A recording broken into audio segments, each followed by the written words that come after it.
passed two really important things today. One was the capital projects plan, which will determine what we spend this next year, but will guide us for the 4 years after that. And we also passed the interlocal agreement for the BioGreenways initiative.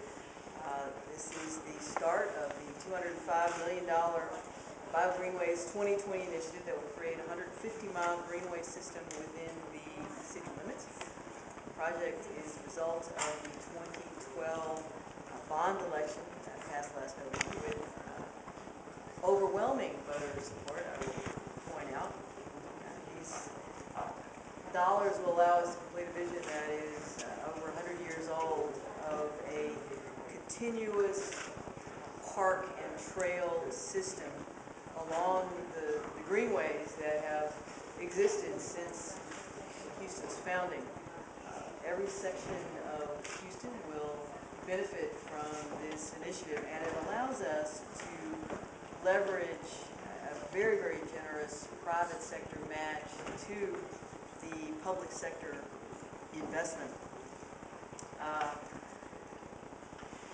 For years, we've been working to add hike and bike trail segments across the city. We've done it through grant dollars. We've worked with other government entities, various nonprofits.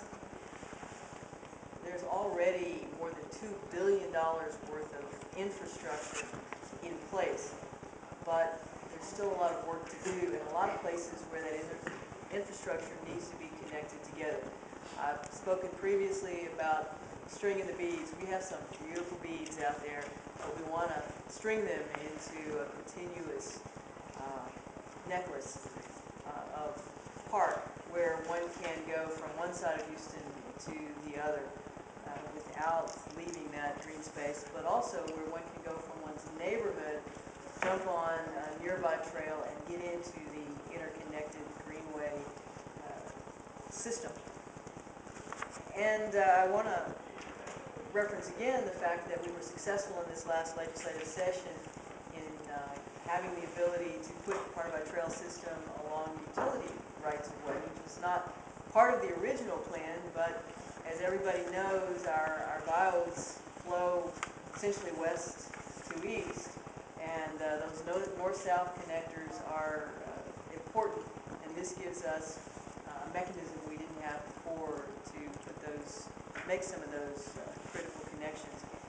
I am joined today by Roxanne Okan-Vig, who is the Director of the Houston Parks Board, and of course Joe Turner, the Director of the Houston Parks Department.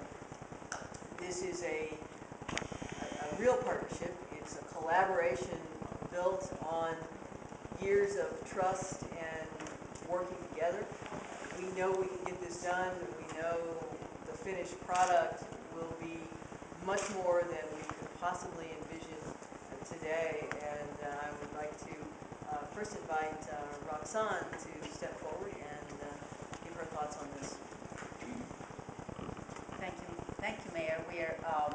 The Houston Parks Board is proud and honored to step up to this partnership that we've had with the City of Houston for the last 37 years. This is a transformational project. Our board is committed to seeing this through. The reason why we call this the BioGreenways 2020 is that we fully intend to complete and to string these beads, Mayor, throughout the City of Houston within the 7-year time period. This will touch every neighborhood, as the Mayor said. It'll change the way we think about our city and change the way others view and think about our city. So we are already out and going. We have several design projects underway. You should be seeing bulldozers moving in the next few months, starting with White Oak Bayou, Grays Bayou, Buffalo Bayou, and then further down the line, Sims Bayou, Hunting Bayou, Falls Bayou. We're going to be touching every corner of the city and making these wonderful green connections. Thank you. Joe? Yeah? I always have something to add, Mayor. I'd just like to tell the mayor, I actually took a forward stand and put the bond issue at $166 million. That was a major piece for the department, also for the city to have it passed. And to take that positioning and to match it with, of course, the Houston Parks Board, so appreciative of them raising the other $100 million to match the $100 million, which is about a $205 million project.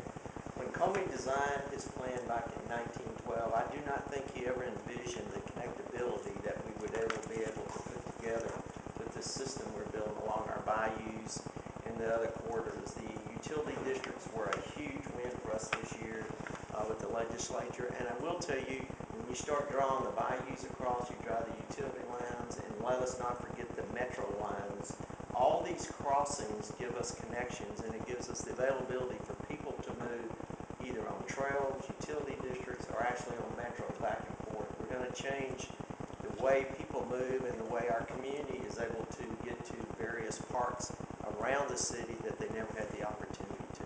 Thank you. Well, and it's also going to change our conception of parks and the park space that is available. We have a lot of segments of our bios that unfortunately were channelized in the 60s and 70s. They had cement bottoms put in, and they become, instead of lovely small streams and rivers, small rivers, they become cement sewers. And this is our opportunity to go back and say, we're not necessarily going to take all that cement out, but there's a lot of green space there. There's moving water